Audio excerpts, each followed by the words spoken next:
Hey everyone, Sar here. Today we're going to check the present simple, the uses, the grammar, and also we're going to see that the verb to be here especially is self-sufficient, it's ultra strong. And the rest of the verbs need an auxiliary. Guess who? Yeah, the auxiliary do. So without further ado, let's start. Well, in general the uses are really straightforward. The present simple is mainly used to express facts, things that are real. For example, here we have water boils at 100 degrees.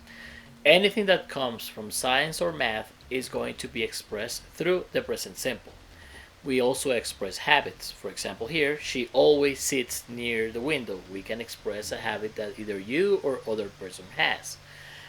We also talk about routines, things that are repeated every single day. I wake up at 5 a.m. every day.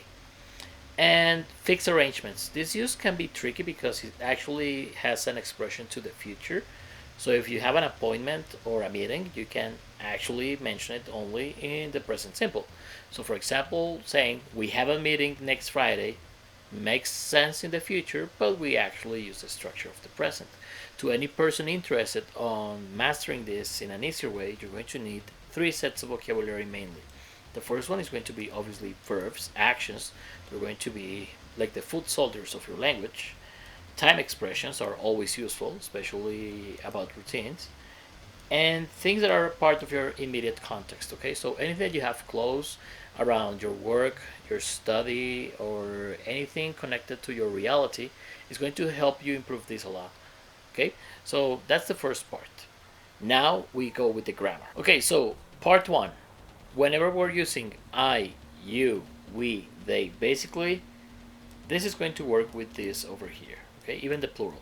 So I'm gonna go with lions because I like lions.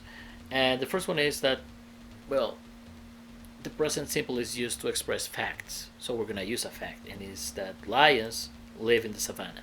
As you can see, we go with subject, verb, and the complement right here. Yeah, nothing too shabby, not too complicated. We may get complicated with negatives and questions because the only verb capable of having its own version of the present is the verb to be. Yeah, lucky guy.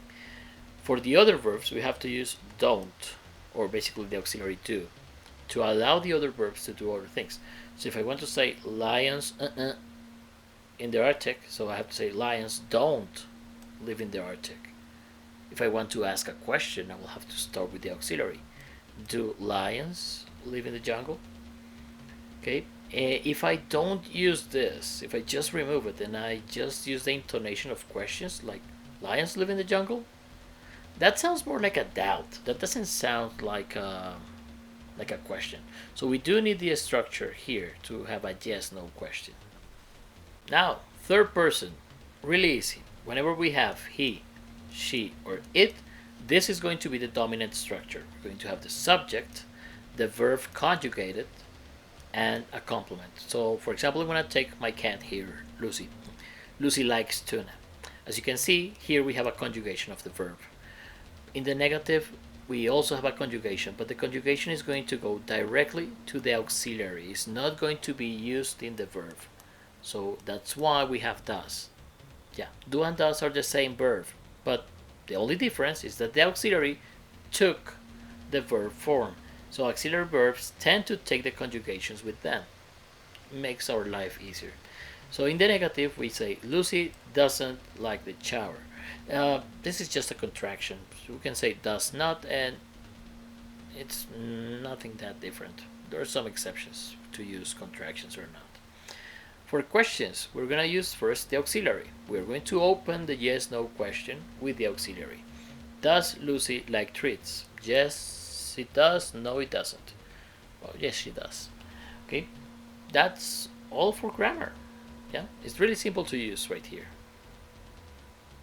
Except the verbs. There's something we have to see about the verbs. Okay, so as you can imagine, as all languages have, the conjugations tend to get funny sometimes.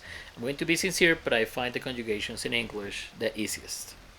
Spanish is a nightmare to conjugate verbs in present, and German has also some complicated conjugations, but that's why I stick to English. only because of the conjugations. So it's pretty easy. We're just going to include an s, but there are some rules. The first one is, well, if it is like a pretty common verb that finishes in T or E or P or whatever consonant you can imagine, we're just going to include the S. Easy. However, if the verb changes a little bit more when we have a verb that sounds like a snake in the end, like a sibilant sound, that's like with the S, the SH, the X, the Z. In those cases, for example, wash is going to be washes because we're going to add ES. Okay? So whenever we finish in S, we add ES. Next case, when a verb like study finishes in Y. In that case, we remove Y, we remove it, and then we include IES in that ending. So study becomes studies. I study, she studies. There are some weird verbs that finish in a vowel, like go, and we include ES. I think that's because he just wants to be different. And no, the different one has to be have. Have is the only irregular case that we have in these kind of verbs. It has its own version that is going to be has, so keep that in mind.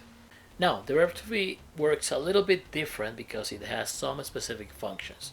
Okay, so it's not like an order here, but I usually first consider that we use the verb to be to have descriptions, like here, Carlos is tall and sturdy.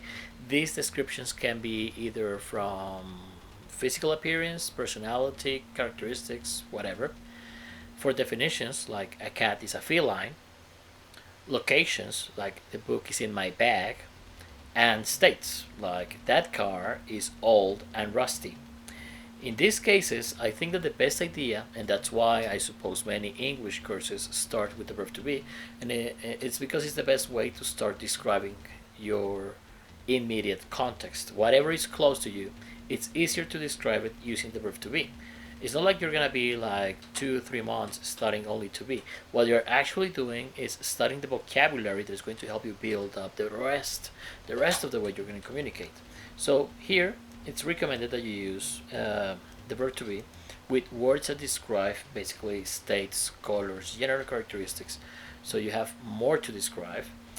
And in the particular case here of location, as you can see here, in, you can see it right here, in, we use prepositions of place, which are other kind of words that are going to be really useful both for talking about locations and other type of uses that we have for prepositions.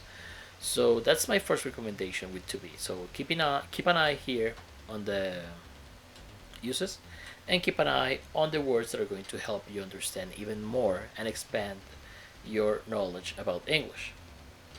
We have to remember that the verb to be is the most irregular verb from all the English language. So even in present, it's going to be changing a lot. Am, is, are. Those are the three forms of the verb to be. With I, we say I am, not I be. With he, she, or it, we say is. He is, she is. With you, we, and they, we say are. We are, they are. Okay, these three forms are really simple to use. Just keep in mind that you have to use the right conjugation with the correct pronoun. So, for example, we have here some examples with I. First of all, affirmative. I am on vacation. It's possible to use the contraction I'm. With the negative, I am not in my house, or I'm not in my house. Simple enough. And the question, am I right? Yes, it's possible to have reflexive questions in English. It's not complicated. Actually, this one is a pretty common expression when people want to prove a point. Yeah, funny way to make emphasis. If you can notice one thing, later you can see something that is called weak forms. When we have contractions, usually the pronunciation is really soft, but we can see that later.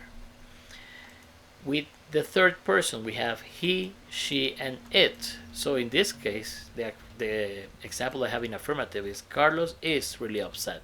Remember, we use the verb to be to describe either states, situations, or we can also describe the personality of people or temporal emotions or the location, like in this example. In negative, we say Sarah isn't in the studio. Again, it's possible that I want to separate this and then say Sarah is not in the studio. There are really some little subtleties, little rules on when to use and not to use contractions, but right now that's not important. And for questions, we are going to start with the verb to be. Yeah? Remember, auxiliaries or the strong verb goes at the beginning of yes no questions. Is the TV on? Yes, it is. No, it isn't. Now, we have the last conjugation that is are. Are is going to work with you, we, they. Yeah, I know I'm repeating this too much, but believe me, sometimes people forget. So, affirmative. Camila and Anthony are married. For the negative, I'm just going to say we are not in recess. Again, it's possible to use the contraction aren't. And finally, the question, we start with the verb to be. Are you serious? Yeah, I'm serious. I'm going to repeat this all the time. This one goes with these three. Yeah. And that's it. Well, that's it for today's video. I hope you like it. In any case, you have any questions or suggestions, write in the comments. Like, subscribe, and I hope you learn as much as you can every single day. Cesar out. Bye.